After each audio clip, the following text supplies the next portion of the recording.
Welcome to Buy, Hold, Sell. My name is Matthew Kidman, and today we have Karl Seigling from Cadence Asset Management and Chris Stott from Wilson Asset Management. And today we're talking about stocks that have been pulled out, punched around and knocked down. Karl, let's start with you. First stock, SEEK.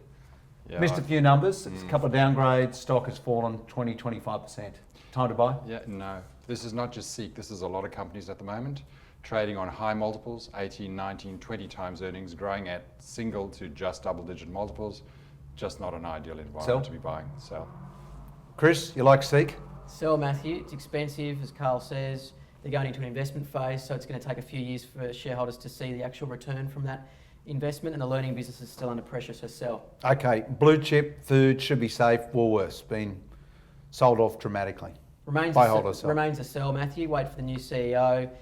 Deflation coming on prices and heightened level of competition from Aldi, looking to roll out the highest number of stores in Australia over the next 12 months over the last 10 years, so sell. You'd shop at Woolworths, Karl? Yeah. Would you buy the stock? No, I'll still sell the stock, and it's similar to what Chris said, but also to add on top of that, real management issues there at the moment. A lot of senior management leaving, a lot of senior management changes. In fact, we've got no one really running the business there at the moment.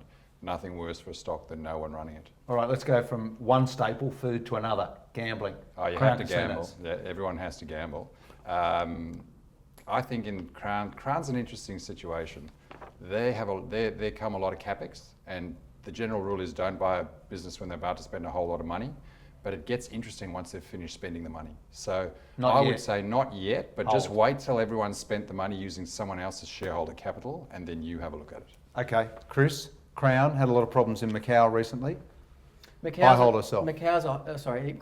a hold, Matthew. Macau is stabilising, so the numbers they're cycling those weak comps now. So there's potential for upside there over the next 1 to 2 years potentially. So watch and wait, but hold for now. Okay, have you got something that has been beaten up that might be worthwhile buying? SUNLAND, a little property developer, 20% discount to NTA, mostly exposed to Queensland property, which looks like it's on the ready to boom on the back of lower interest rates. Supply is cleared.